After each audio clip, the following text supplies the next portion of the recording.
Pamilya Santiago ay isang masayang pamilyang binuo. Ngunit sa isang iglap ito ay magbabago dahil sa isang pagkakamaling nagawa. Makakayanan kaya nila lagpasan ng pagsubok na mas magpapatibay sa kanilang pagsasamahan. Ma, papasok na po kami. Siya, sige, mag-ingat kayo ha. Ate, daan mo na rin si Bunso sa room. Sige. Ate, Bunso, ito yung mga bag nyo.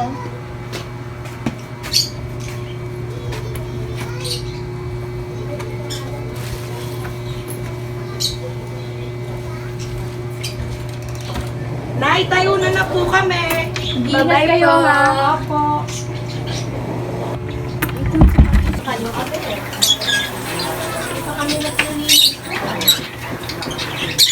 Baka gusto nyo mag-linis yan.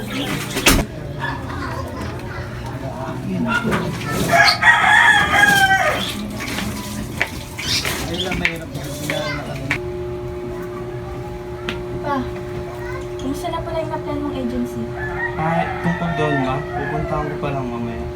Sige pa.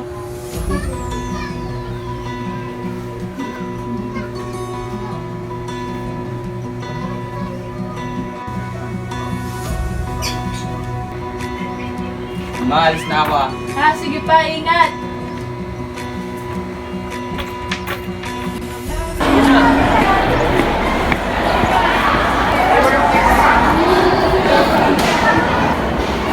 Good afternoon, sir. How can I help you po?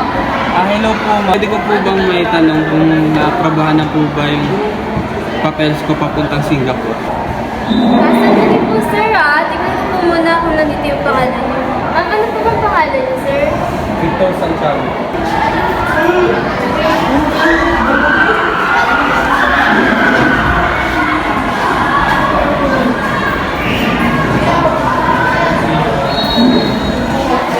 Ay, sir, nandito na po pala yung pangalan niyo. Congrats po.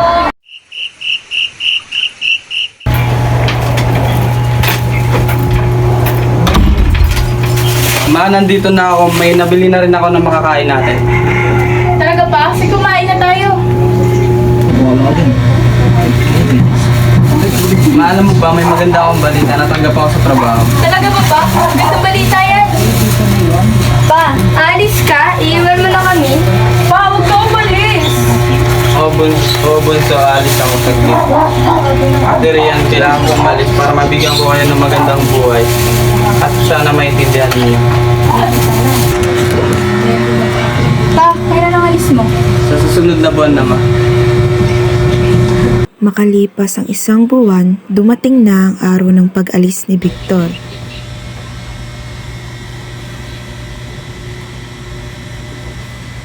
Pa, kumpleto na ba lahat ng dadalhin mo? Wala ka na bang kulang?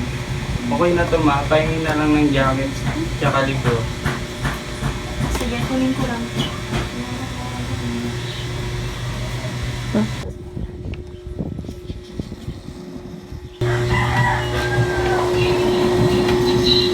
Ate, Bunso!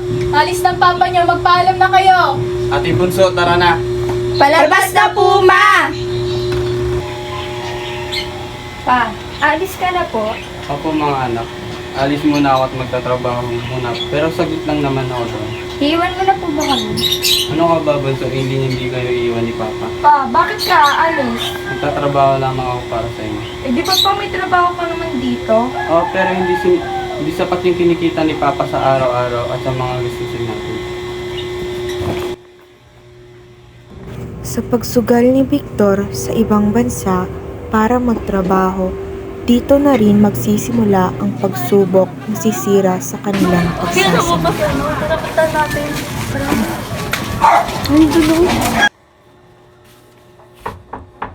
Pasok lang. Uy, Maring Vilma! Ano, kamusta na? Heto, ganun pa rin. Nag-aalaga ng mga anak. Ito naman, mukhang pagod na pagod. Di ka kasama ka sa amin. Sana naman ba yan, Maris? Halika na to sumama, napakaraming tanong.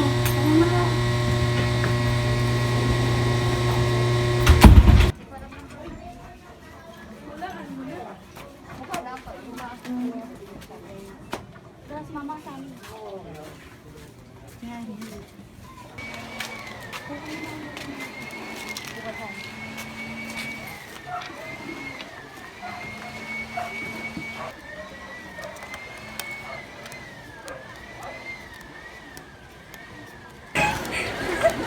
Ayan o, kumusta na kayo?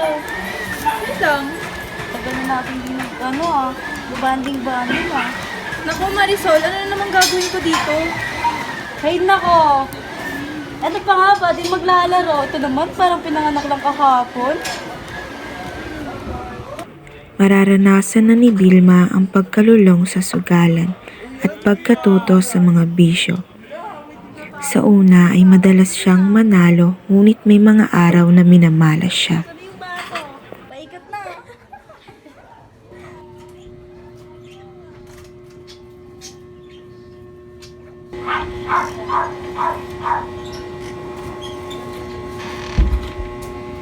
Maasan ka po galing? Gabi na po ah. Diyan lang, kalamaring Rosa.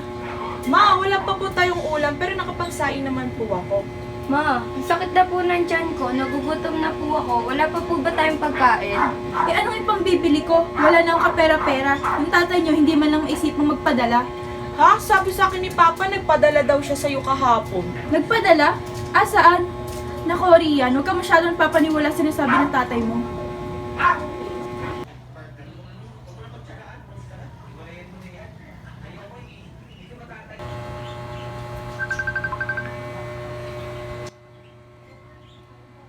Loma, kamusta na kayo dyan? Napadala ko na nga pala yung pera. Ikamusta mo na lang ako sa mga bata. Balik na ako sa trabaho.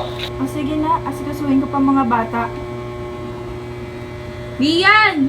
Magsahin ka na at magluto ng ulam. Ikaw naman, Bea. Magugas ka ng plato, hindi yung puro cellphone ka dyan.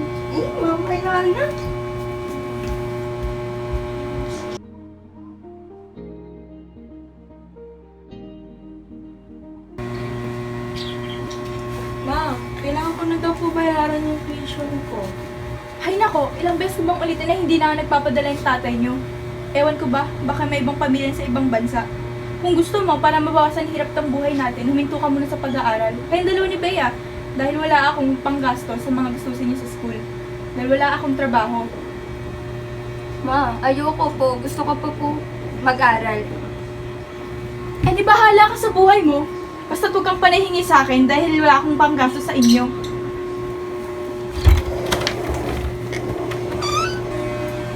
Ate, hindi na ba talaga tayo mag-aaral? Ganun talaga, bunso. Wala nga tayong magagawa eh. Di ba hindi nagpapadala si Papa? Sabi naman ni Mama, may sarili siyang pamilya sa ibang bansa. Ate, hindi totoo yan! Bay, ano ba? Ayun niya yung totoo eh. Di mo pa nakikita ang nahirapan si Mama? Iniwan na nga tayo ni Papa eh. Ate, hindi! Sabi nga niya, hindi niya tayo iiwan eh! Ewan ko sa'yo, Bea, masyado ka nagpapaniwala kay Papa. Bahala ka!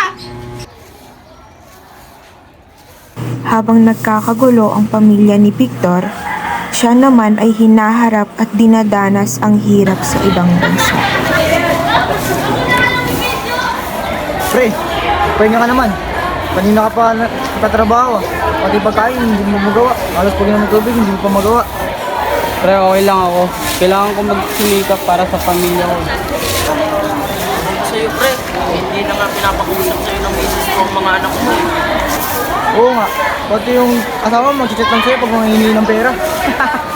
At halos araw-araw pa talaga, ha? Kayong dalawa, magsisigil nga kayo. Baka hindi ko kayo matansya.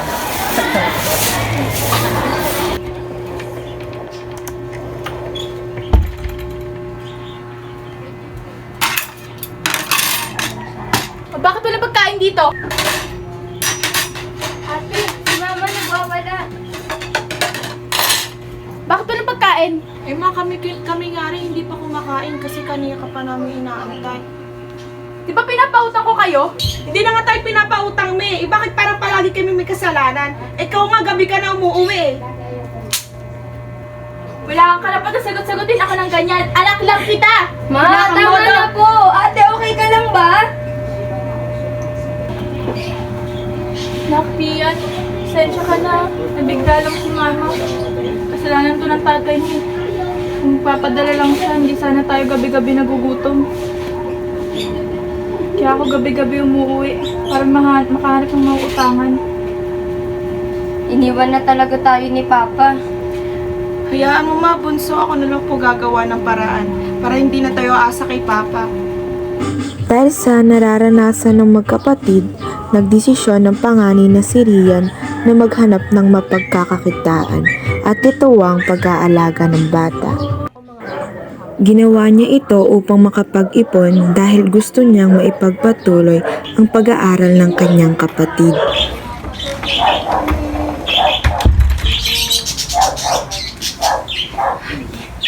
Ate, saan ka galing? May pinuntahan lang ako. Buti nauna ka kay Mama. Kung hindi, lagot ka na naman Huwag doon. mo muna isipin yun. Alam mo ba, may kakwento ako sa'yo. May magandang balita ako sa'yo. Mapagpapatuloy mo na yung pag-aaral mo. Talaga ba, ate? Oo, may pagpapatuloy mo na yung pag-aaral mo. Pero huwag mo muna sabihin kay Mama. Ano pong sabihin ko kay Mama pag tinanong niya ako? Sasabihin mo lang na isa ka sa mga napiling scholarship sa school nyo. Pero hanggang sa maaari, huwag mo muna sabihin kay Mama.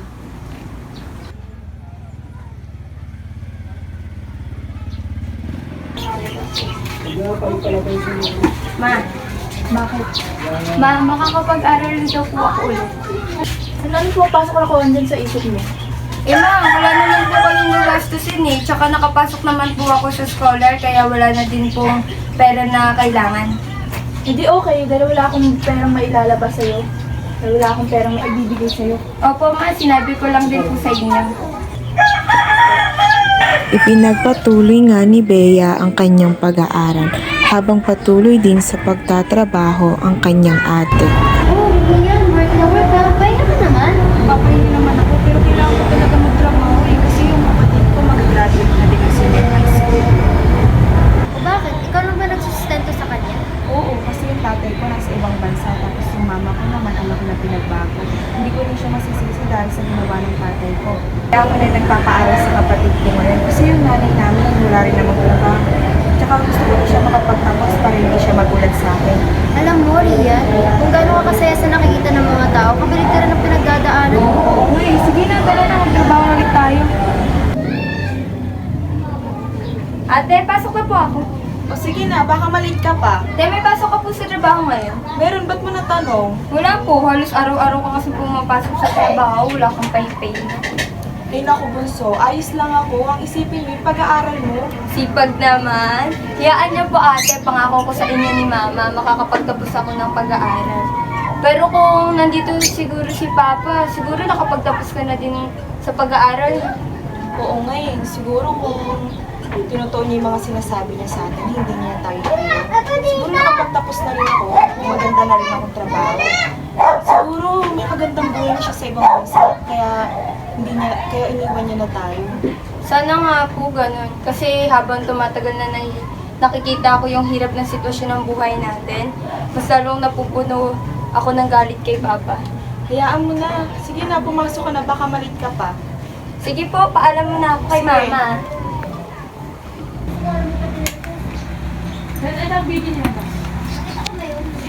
Ano pre?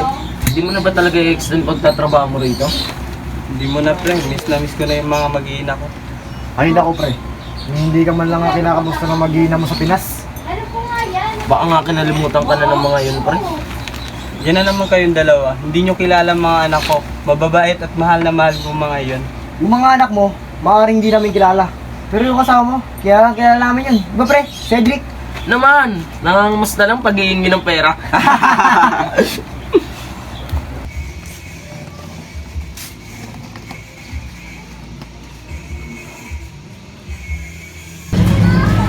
Ano pre? Hindi ka na ba talaga magpapapigil pre? Buo na talaga mga decision pre. Ano ba Cedric? Sumama ka na lang kaya? Loko ka talaga eh, no? Sige pre, ingat ka dito. Salamat ka lang, mga pre, ah. tol. Ingat ka. Salamat mga tol. Ingat pare. Tol.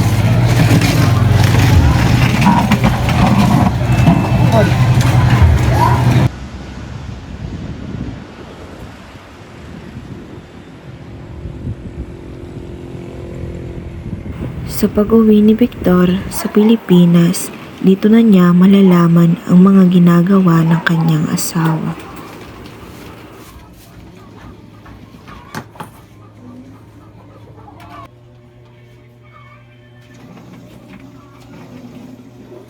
Anak, Anak, Ryan, Bea. Pa? Huwag mo ako hawakan! Ba't ka pa bumalik? Ate, bakit? Anong problema? Problema? Gusto mo malaman yung problema? Anak, hindi kita maintindihan. Huwag mo na nga akong gawing tanga pa. Hindi na ako bata. Alam ko may ibang pamilya ka na sa ibang bansa. Anak, wala. Hindi, alam ko may ibang pamilya ka na sa ibang bansa. Kami dalawa ni Bea, alam namin.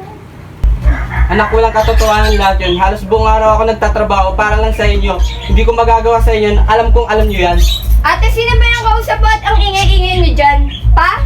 Bunso, Bea, Ano pong ginagawa niyo dito? nandito ako dahil miss na miss ko kayo. Miss na miss? Ba't ka pa bumalik pa para saan? Mga anak, ano ba yung pinagsasabi ninyo? Huwag kang magpanggap na parang wala kang alam pa. Mga anak, ano ba yung pinagsasabihan nyo? Ano ba nangyayari? Iniwan mo kami, yan yung totoo. Dapat di ka na lang bumalik pa. Mga anak, ano ba? Dahil sa mga kasinungalingang binigay ng kanyang asawa, kaya ganito na lamang ang pagtanim ng galit ng kanyang mga anak sa kanya. Victor? Oh ma, nandiyan ka na pala. Ano tong mga sinasabi ng anak mo patungkol sa akin? Ha? Sinasabi? Ewan ko sa mga yan, baka na-miss ka lang. Ma, hindi ba ikaw yung nagsabi sa amin nun? Ma, totoo ba ikaw nagsasabi sa mga anak natin? Bakit, Victor? Yun naman yung totoo ah. Yun yung mga nabiltaan kung may iba ka ng pamilya. Ma, hindi ko yung gagawin sa inyo, pati na rin sa mga anak natin. Sinungalingan. Pa, tigilan mo na nga si Mama, tigilan mo na kami. Hindi padala nga ng pera, di mo naisipan magpadala eh. Anak Bea, hindi totoo yan. Halos araw-araw ako nagpapadala sa inyo. Sa tuwing tumatawag ang mama niyo sa akin, hindi ko nga kayo makausap eh. Tumatawag si Mama? Oh Bea, anak, sa pagtawag na yun kasabay ng pagpadala ko ng pera at gayon din sa pag-aanap ko sa inyo. Maraming panahon na ang lumipas, ngunit ganoon pa rin ang galit at pagtrato ng mga anak ni Victor sa kanya.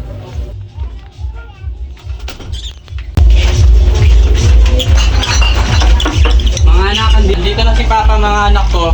Huwag kayo mga bata, wala pa tayong ulam, may kinita ka ba? 300 pesos lang, kaya pagpasyensyan mo muna. Ay naku Victor, ano ba naman yan? Saan naabot yung pera na yan? Maraming bayaran sa eskwela ng anak mo. Hayaan mo, didiskarte ako bukas. Sa pagiging kapos, ay napilitang magtrabaho ni Victor bilang isang mangangalakal para may maitustos pa rin ito sa kanyang pamilya. Pawis, puyat at pagod ang nararanasan ni Victor, ngunit kahit na ganoon ay hindi ito sumusuko. Pero dumating ang araw na kinaayawan ni Victor. Ang humina ang kanyang katawan sa pagtatrabaho.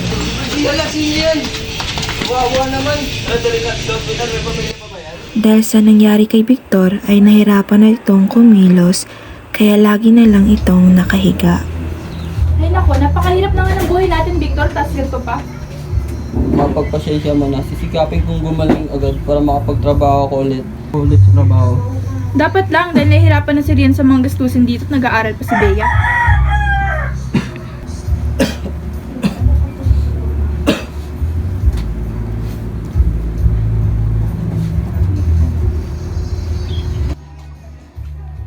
Sa kabila ng kanilang kahirapan, patuloy pa rin sa pagsusugal at pagbibisyo sa Ikaw na, Mare.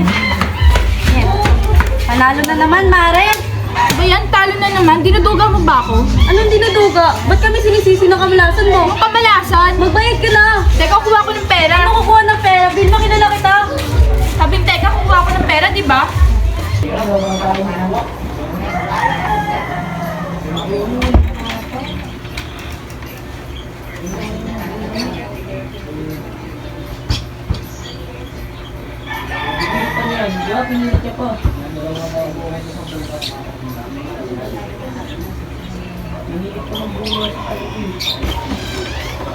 Otan, nakauwi ka na pala.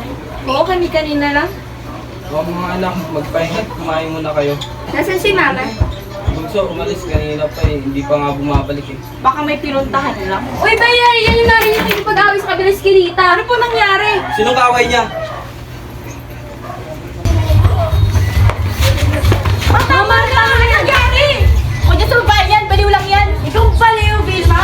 Alam niyo ba? Rhea, halos araw-araw din dito nagsusugal. Kung bakit kayo lubog sa utang? Kasi umuutang yan para lang may pagsugal dito. ba? Yan totoo. Sinungaling yan, sinisiraan niya lang ako sa inyo. Vilma, mahiya ka naman. Alas lahat ng tao dito kaya alam yung ginagawa mo. Mainit ka! Matutupo ba? Magsabi ka ng totoo! Nabunyag na din ang mga kasinungalingan na ginawa ni Vilma. Kaya sobrang galit ang nararamdaman ng dalawang magkapatid. Mga anak, patawarin niyo ako! Patawarin? Pagkatapos ng ginawa mo, patawarin? Halos buong buhay ko ginawa ko para sa pamilya nito. Dahil sinabi mo hindi nagpapadala si Papa. Pinahinto mo pa kami ni Bea sa pag-aaral dahil yun yung dahilan mo. Tapos malalaman ko ganito. Ano nangyayari? Ba't ka nakikipag-away, Vilma? Pa, alam mo ba na matagal na palang lulong sa sugar tong si Mama at yung sinasabi mo na pinapadala mo sa kanya, doon niya lang pinupunta. Ano, Vilma? Totoo ba? Oo, totoo, pero nagawa ko lang naman yung dahil doon ako sumasaya. Sumasaya?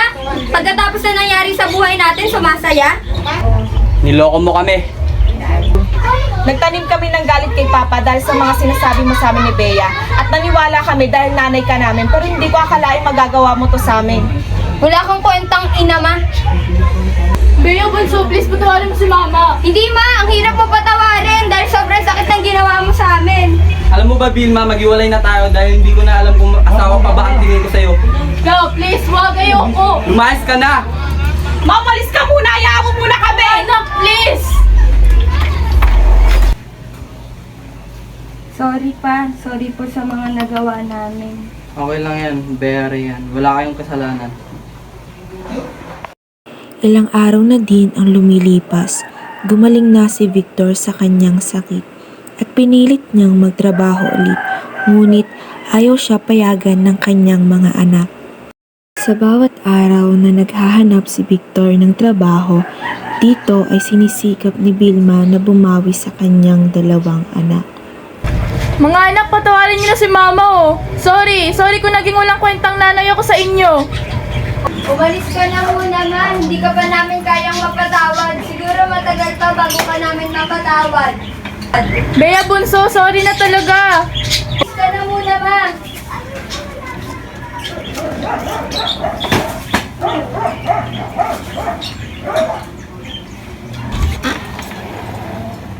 Oh anak, malapit na pala birthday mo. Anong gusto mo sa birthday mo? Gusto mo lumabas tayo? Oo nga, ate. Kain na lang tayo sa labas. Ano sasabihin sana ako? Ano yun? Pwede po ba nating isama si Mama? Bakit, ate? Matagal-tagal na rin kasi simula yung nangyari yun. Tsaka nakikita ko naman na nagbabago si Mama. Eh, paano ka nakakasiguro? Di mo ba nakikita, Bea, lahat ng ginagawa ni Mama? Yung halos araw-araw siyang pumupunta dito tapos humihingi ng tawad? Pinapatawad mo na din ba siya, ate? Kahit anong ginawa niya, Bea, mama pa din natin siya, kahit gano'ng kabigat pa man yun. Ayun ba gusto mo riyan, anak? Opo, kasi namimiss ko yung dati nating pamilya. Namimiss ko na din si Mama. Hindi kausapin natin, Mama Jet. Lumabas tayo sa birthday mo. Okay lang po ba? Oo naman. Thank you, Pa! Ilang araw na din ang lumilipas. Unti-unti nilang napatawad ang kanilang nanay, ganon din si Victor. Mga anak, miss na kayo ni Mama.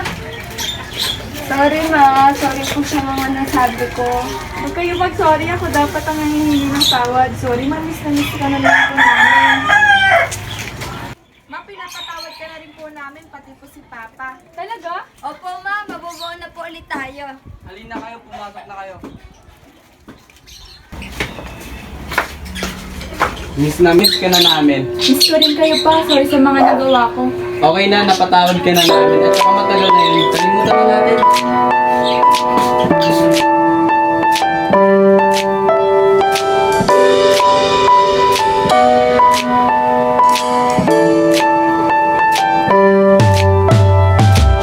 Pataas na naman mga alon Nalulunod sa aking ilusyon Ganon Happy birthday, ate!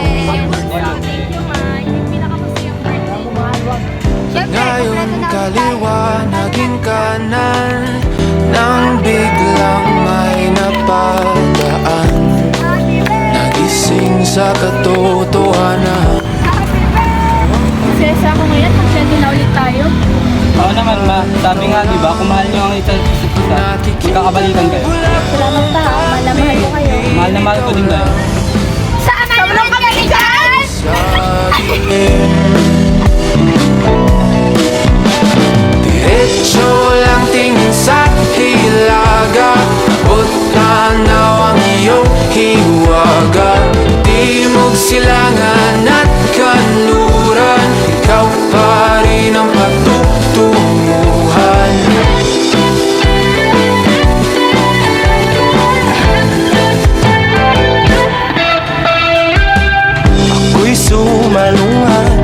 alon, nakatuon sa iyong direksyon. Ang tugon sa aking pag-ahon, napadpad sa kailaliman ng karagatan.